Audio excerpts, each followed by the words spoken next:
नमस्कार, मैं हूं श्रद्धा। आप देख रहे न्यूज 18 मध्य प्रदेश छत्तीसगढ़ बुलेटिन की शुरुआत करेंगे और बड़ी खबर, कांग्रेस नेता डॉक्टर गोविंद सिंह को बीजेपी ने ऑफर दिया है। परिवहन मंत्री गोविंद सिंह राजपूत ने बयान दिया कि डॉक्टर गोविंद सिंह कांग्रेस पार्टी में उपेक्षित हैं। सीनियर होने के बावजूद भी मंत्रिमंडल में कमजोर विभाग दिया, नेता प्रतिपक्ष भी नहीं बनाया।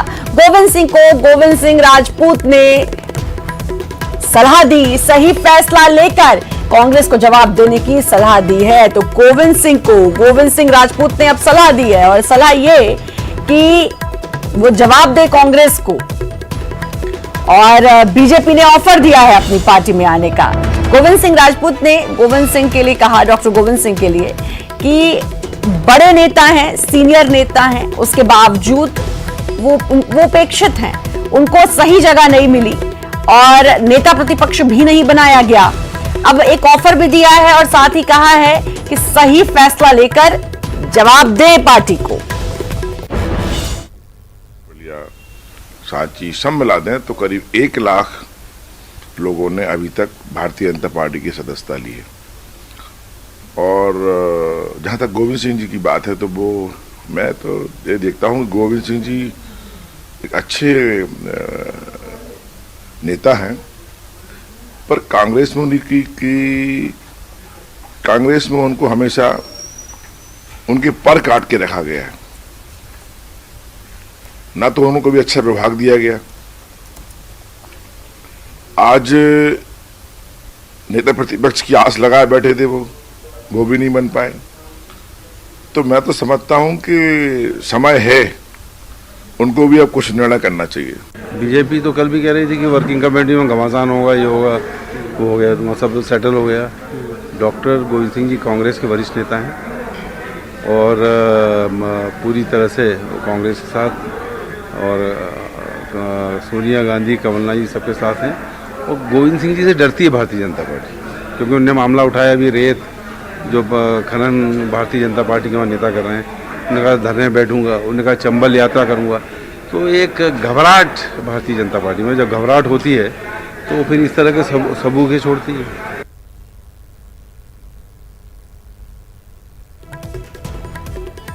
परिवहन मंत्री गोविंद सिंह राजपूत ने कांग्रेस के नेता डॉक्टर गोविंद सिंह को कहा कि सही फैसला लें और पार्टी को जवाब दें, क्योंकि पार्टी ने उनको उपेक्षित किया, जो उनकी सही जगह है वो नहीं दी।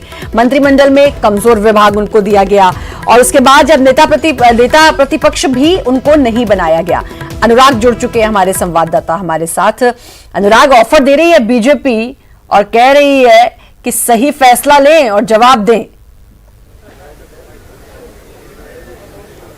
बिल्कुल, देखिए, एक तरीके से कहें तो ये डॉक्टर गोविंद सिंह की दुखती हुई नस पर बीजेपी ने हाथ रखने का काम किया है, क्योंकि नेता प्रतिपक्ष की दावेदारी में एक मजबूत चेहरा डॉक्टर गोविंद सिंह का था और ये कहा भी जा रहा था कि ग्वालियर चंबल की 16 सीटें जीतने के लिए कांग्रेस डॉक्टर गोविंद सिंह को नेता प्रतिपक्ष बना सकती है। लेकिन कमलनाथ ने नेता प्रतिपक्ष का पद अपने पास रखा है और शायद यही कारण है कि बीजेपी इसको भाप गई है कि डॉक्टर गोविंद सिंह कहीं ना कहीं कांग्रेस पार्टी में उपेक्षित हैं। जो उनको मान दिया जाना चाहिए था या जो नेता प्रतिपक्ष की कमान उनको सौंपनी थी वो उनको नहीं सौंपी गई, और इसी कारण से अब बीजेपी संकेतों के जरिए ऑफर देने का काम डॉक्टर गोविंद सिंह को कर रही है। प्रदेश के परिवहन मंत्री हैं गोविंद सिंह राजपूत, और उन्होंने जिस तरीके से कहा है कि ये सही समय है डॉक्टर गोविंद सिंह को फैसला लेने का और वो इस बारे में फैसला करें क्योंकि वो उपेक्षित रहे। तो कहीं ना कहीं बीते कुछ दिनों में जिस तरीके से बीजेपी दावे करती रही है कि कांग्रेस के कुछ बड़े चेहरे बीजेपी में शामिल हो सकते हैं, हो सकता है कि इसी कड़ी में जो है प्रदेश के परिवहन संकेत है बीजेपी का, राजपूत ने इस तरीके का संकेतों में ऑफर देने का काम किया है। क्या ये बिल्कुल, देखिए, साफ तौर पर खुले तौर पर तो नहीं, लेकिन संकेत जी खुले तौर पर तो नहीं, लेकिन संकेतों पर जरूर प्रदेश के परिवहन मंत्री ने ये ऑफर डॉक्टर गोविंद सिंह को दिया है, क्योंकि यदि डॉक्टर गोविंद सिंह कांग्रेस छोड़कर बीजेपी में शामिल होते हैं तो निश्चित तौर पर ग्वालियर चंबल की पूरी जो तस्वीर है वो पलट जाएगी और कहीं भी किसी तरीके से जो स्थिति वहां पर हम ये कह सकते हैं कि बीजेपी को कमजोर नस पता चल गई है कांग्रेस की और फिर उसी नस पर वार वार वार करती है और कांग्रेस को कमजोर करने की कोशिश करती है। आशीष अग्रवाल बीजेपी प्रवक्ता हमारे साथ जुड़ चुके हैं। आशीष जी, अब गोविंद सिंह पर नजर है क्या बीजेपी की, और ऑफर दिया है कि भाई अब अपनी पार्टी को जवाब दें? देखिए, भारतीय जनता पार्टी निजी ऑफर किसी को नहीं देती, है ना। यूं तो पूरे देश के लिए ऑफर है। जो व्यक्ति अंत्योदय और राष्ट्रवाद की विचारधारा को स्वीकारना चाहता है, उसके लिए भारतीय जनता पार्टी के दरवाजे खुले हुए हैं। वैसे कहते हैं कि व्यक्ति जैसे ही वृद्धत्व की ओर बढ़ता है तो उसका जो ज्ञान होता है उसमें वृद्धि होती है। तो अगर गोविंद सिंह जी को इस उम्र में समझ में आ रहा है कि कांग्रेस ने उनके साथ दुर्व्यवहार किया है, दुराचार किया है, और कांग्रेस में तो परिवारवाद और जो मुख्य परिवार होते हैं उन्हीं के लोग आगे बढ़ते हैं, तो कांग्रेस छोड़ के वो आ सकते हैं भारतीय जनता पार्टी में, उनका उचित उपयोग किया जाएगा। वैसे भी मध्य प्रदेश में जो कमलनाथ जी के बाद जो स्थिति हुई है कि प्रदेश अध्यक्ष कमलनाथ, नेता प्रतिपक्ष कमलनाथ, जब सीएम का बारी आई तब भी कमलनाथ, और भविष्य में नकुलनाथ, तो सभी के सभी जो कांग्रेसी हैं उनको ऐसा लगने लगा कि इस समय कांग्रेस में जो अंतरकलह चल रहा है, अगर हम मध्य प्रदेश की इतर भी बात करें तो ये दिल्ली तक देखने को मिल रहा है, ये सभी जानते हैं। लेकिन अब उपचुनाव है, तो उपचुनाव से पहले कोई बड़ा मास्टर स्ट्रोक करने के मूड में क्या फिर से बीजेपी है, और उसी का ये संकेत है?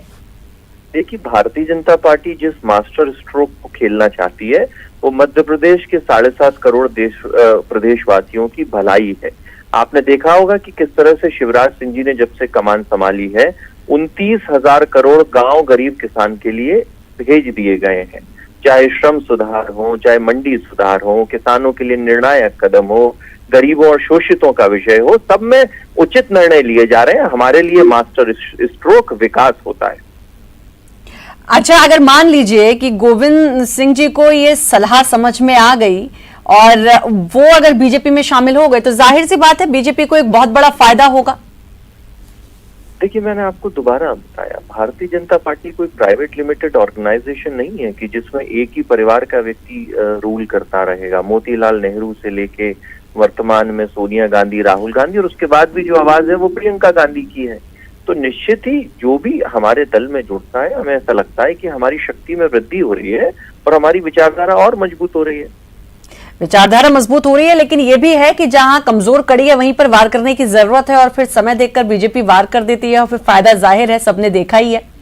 देखिए, मैंने बताया बीजेपी ना वार की राजनीति करती है, ना हार की राजनीति करती है।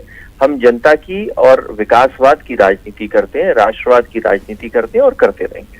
लेकिन बीजेपी बार बार ये जरूर कहती है कि हाँ, संपर्क में हैं कांग्रेस के नेता बीजेपी से। अभी उपचुनाव होने हैं, वो काफी अहमियत रखते हैं मध्य प्रदेश की राजनीति में। कांग्रेस बार बार ट्वीट भी करती है कि 26 सीटों पर तो पूरे तौर पर कांग्रेस को जीत मिल रही है, एक सीट पर कांटे की टक्कर है। ये ट्वीट्स भी कांग्रेस के सामने आते हैं। तो कहीं ना कहीं अब इस बात का क्या डर है कि आने वाले उपचुनाव में क्या होगा, उससे पहले कहीं ना कहीं कांग्रेस नेताओं को, कांग्रेस के कार्यकर्ताओं को साधने की कोशिश? देखिए, कांग्रेस को समझना चाहिए कि कार्यकर्ता ही किसी राजनीतिक दल की नींव होते हैं। तो 76,361 जो कार्यकर्ता जो कभी कांग्रेस की नींव हुआ करते थे वो खिसक चुके हैं। तो स्पष्ट है कि जो कांग्रेस की भव्य इमारत है वो तो अब बची नहीं है इस क्षेत्र में। तो भव्य इमारत बची नहीं, जैसा कि आप कह रहे हैं, क्या फिर मैं कहूंगी, क्या उसी का फायदा बीजेपी को मिल रहा है? सैयद जफर जुड़ चुके हैं कांग्रेस से हमारे साथ। सैयद जी, अब गोविंद सिंह जी को ऑफर दे रही है बीजेपी का कहना है कि भाई पार्टी ने आपको बड़ा उपेक्षित किया है। अब क्या आपको लगता है एक बार फिर से बीजेपी अब कोशिश कर रही है वार करने की, और गोविंद सिंह अगर चले जाएंगे तो कांग्रेस को वाकई में नुकसान? देखिए, अगर आप मध्य प्रदेश की राजनीति को बहुत दिन से और बहुत करीब से आप देखते होंगे तो आपने देखा होगा कि 20 मार्च 2020 के पहले मध्य प्रदेश में इस प्रकार की राजनीति बिल्कुल नहीं होती थी। ये जरूर था कि चुनाव के दौरान कांग्रेस पार्टी के कुछ लोग बीजेपी में और बीजेपी के कुछ लोग कांग्रेस में आ जाते थे और चुनाव लड़ लेते थे। वो एक तात्कालिक निर्णय होता था। लेकिन जिस प्रकार से उत्तर प्रदेश और बिहार और अन्य राज्यों में लोग सुबह कांग्रेस के होते थे, शाम को बीजेपी के होते थे, कभी सपा में चले जाते थे, वो पूरा का पूरा माहौल भारतीय जनता पार्टी ने, देखिए मैं फिर आपको इस बात को बड़ी जवाबदारी से कहना चाहता हूं कि भारतीय जनता पार्टी ने लालच हम लोग को, हम पहले दावा करते थे तो आप लोग सवाल करते थे कि कौन सा लालच।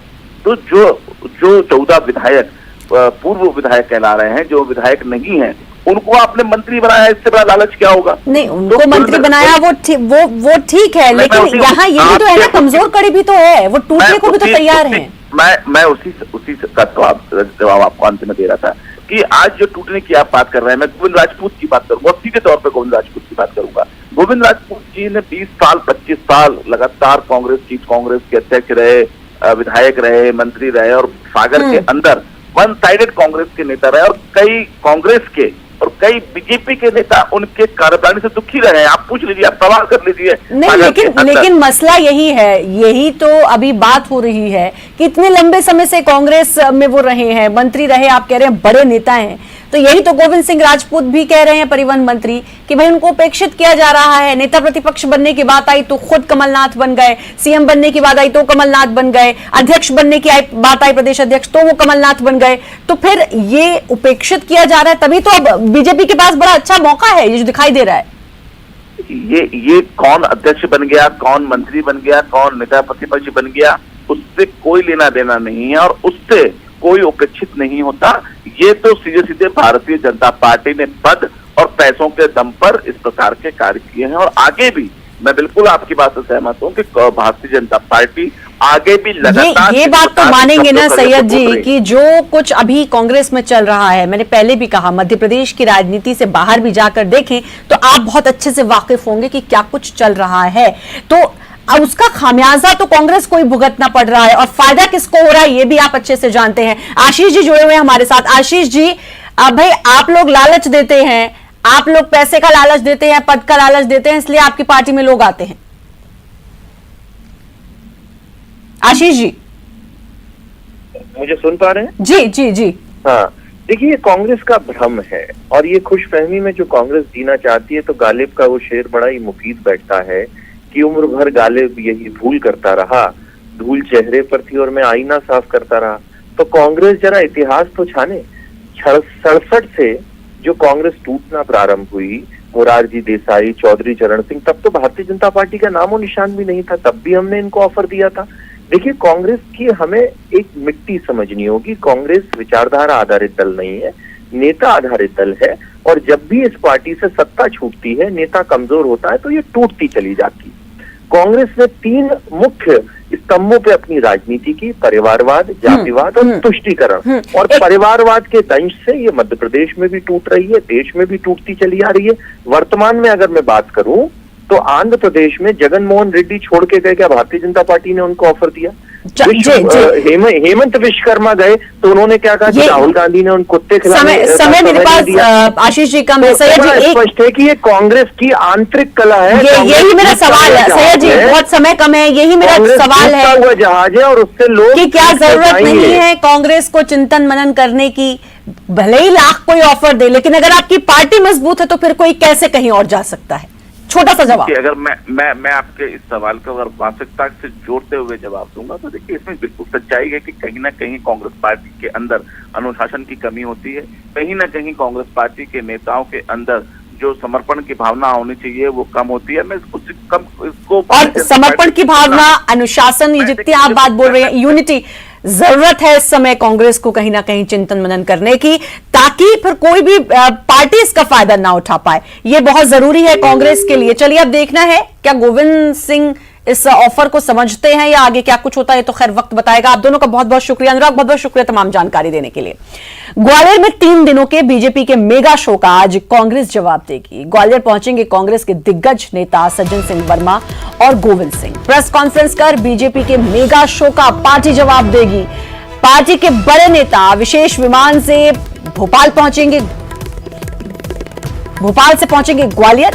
पार्टी के बड़े नेता एक साथ प्रेस को संबोधित भी करेंगे। तो अब ग्वालियर में 3 दिनों के बीजेपी के मेगा शो का आज कांग्रेस जवाब देगी। ग्वालियर पहुंचेंगे कांग्रेस के दिग्गज नेता सज्जन सिंह वर्मा, गोविंद सिंह, जिनकी अभी बात हो रही थी, प्रेस कॉन्फ्रेंस करेंगे। बीजेपी के मेगा शो पार्टी का जवाब दिया जाएगा, और भोपाल से ग्वालियर पहुंचेंगे और 3 बड़े नेता एक साथ प्रेस कॉन्फ्रेंस करेंगे।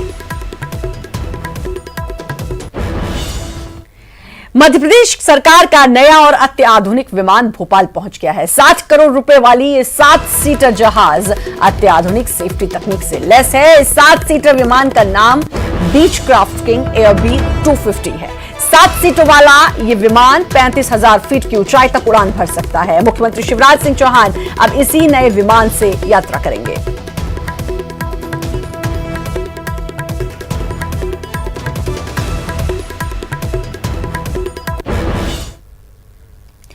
देर रात उमा भारती विदिशा पहुंची, जहां राधा अष्टमी पर राधा रानी के दर्शन किए। साल में एक बार यह खुलता है राधा रानी का मंदिर, और यहां पर देर रात उमा भारती पहुंची है मंदिर और उन्होंने राधा रानी के दर्शन किए हैं। यह अष्टमी पर एक बार खुलता है, साल में ये एक बार खुलता है, जहां पर बीजेपी की दिग्गज नेत्री उमा भारती दर्शन के लिए पहुंची। और कोरोना के कारण बहुत बड़ा संकट भारत में, मध्य प्रदेश में और पूरी दुनिया में, मैंने राधा रानी से प्रार्थना की है कि आप श्री का अवतार हैं, आप श्री विद्या ही हैं। राधा रानी स्वयं श्री विद्या है, तो श्री विद्या ही सृष्टि में जो श्री है, श्री का मतलब होता है समृद्धि, शांति, प्रेम, ये श्री का मतलब होता है, जो श्री संपन्न होना होता है। तो ये श्री का जो शीर्षक केंद्र है वो भगवती राधा रानी है। इसलिए मैंने उनसे प्रार्थना में उनको माँ कहती हूँ, इसलिए मैंने माँ से प्रार्थना की है कि आप मध्य प्रदेश में, भारतवर्ष में और पूरी सृष्टि में श्री लाइए, और यहाँ जो कोरोना का भय है उससे इस धरती को मुक्ति। फिर से आपका स्वागत है और खबर रायपुर से। विधानसभा के मानसून सत्र का आज दूसरा दिन। सीएम भूपेश बघेल आज सदन पटल पर रखेंगे अनुपूरक बजट। सदन में आज बीजेपी ला सकती है काम रोको प्रस्ताव। आज गृह, पंचायत और स्वास्थ्य विभाग के मंत्री देंगे प्रश्नों के उत्तर। आदिम जाति विकास विभाग के मंत्री भी देंगे प्रश्नों के जवाब। हमारे सारे 11 विधेयक को पारित करना है। विपक्ष और कितना स्थगन और ध्यानाकर्षण किस रूप में लाता है, हमने सभी माननीय सदस्यों से कहा है। माननीय मुख्यमंत्री जी ने निर्देश दिया है कि वो पर्याप्त समय सदन में उपस्थित रहें। कोरोना महामारी के बीच कुछ ऐसे भी आपराधिक तत्व हैं जो आपदा में भी कमाई के अवसर तलाश रहे हैं। बीते दिनों महाराष्ट्र के नवी मुंबई इलाके में क्राइम ब्रांच ने छापामार कार्रवाई करते हुए एक ऐसे गिरोह को पकड़ा जो अस्पताल में यूज्ड सर्जिकल हैंड ग्लव्स को साफ कर दोबारा मार्केट और अस्पतालों में सप्लाई कर रहा था। इस घटना के सामने आने के बाद एमपी का स्वास्थ्य महकमा भी हाई अलर्ट पर है। विभागीय अधिकारियों ने सभी जिलों के सीएमएचओ, सिविल सर्जन को निर्देश दिए कि उपयोग करने के बाद हैंड ग्लव्स को काटकर ही डस्टबिन में डाला जाए।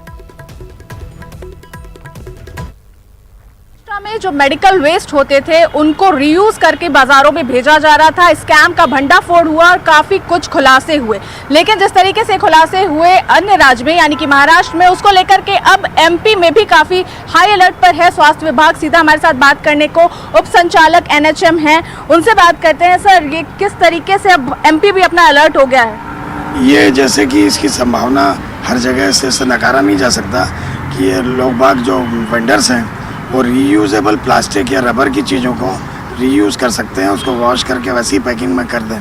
तो इसके लिए पॉल्यूशन कंट्रोल बोर्ड द्वारा गाइडलाइंस जो दी गई थी, जो 2016 के रूल्स बने थे, वो उसमें साफ साफ लिखा हुआ है कि ऐसी चीज़ों को कैंची से काट के ही आप उसको वेस्ट को डिस्पोज करें। और इसकी गाइडलाइन हमने भेजी थी।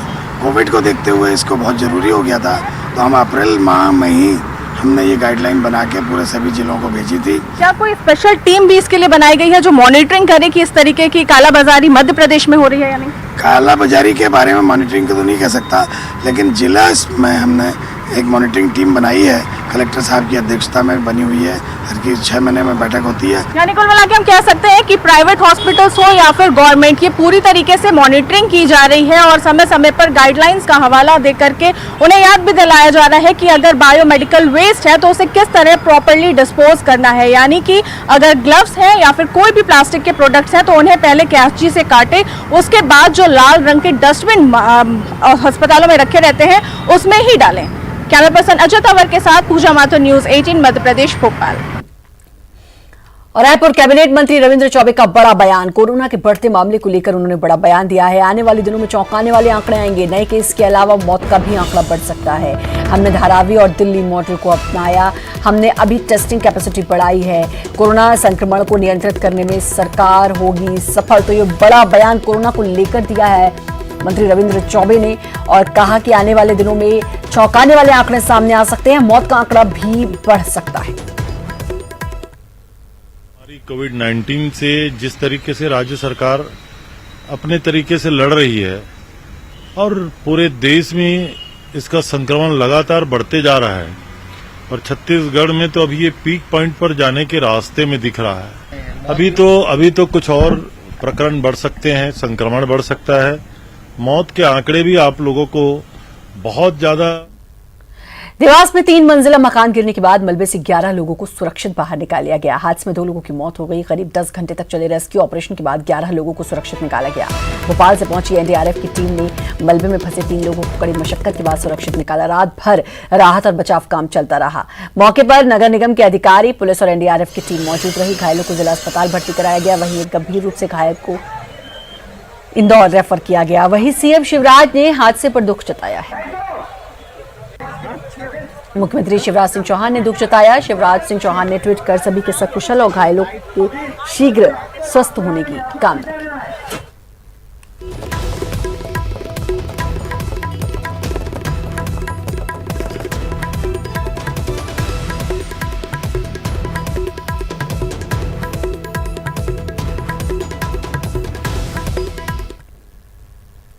बारामूला में शहीद हुए एमपी के लाल मनीष कारपेंटर को सीएम शिवराज सिंह चौहान ने अपनी श्रद्धांजलि दी। भोपाल के मिलिट्री अस्पताल में शहीद जवान को सेना के जवानों ने श्रद्धांजलि दी। मुख्यमंत्री ने शहीद मनीष कारपेंटर के परिवार को 1 करोड़ की आर्थिक मदद देने की घोषणा की। इसके साथ ही परिवार के एक व्यक्ति को सरकारी नौकरी देने की घोषणा की है। श्रद्धांजलि देने के बाद शहीद जवान के पार्थिव शरीर को उनके पैतृक गांव खुजनेर के लिए रवाना किया गया। पूरे राजकीय सम्मान के साथ शहीद जवान का अंतिम संस्कार किया जाएगा।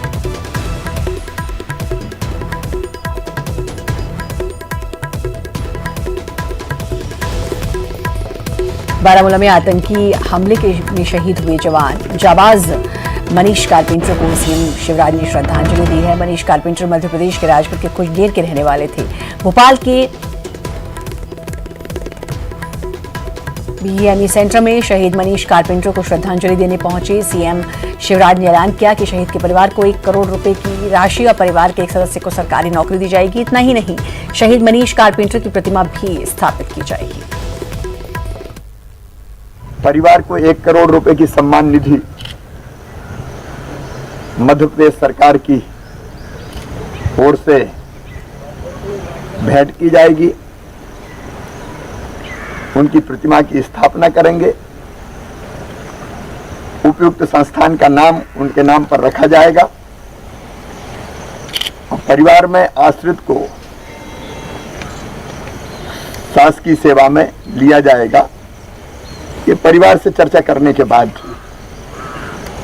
जैसा परिवार तय करेगा वैसा करेंगे, लेकिन जो कुछ उन्होंने किया है वो अमूल्य है, उसकी कोई कीमत नहीं है।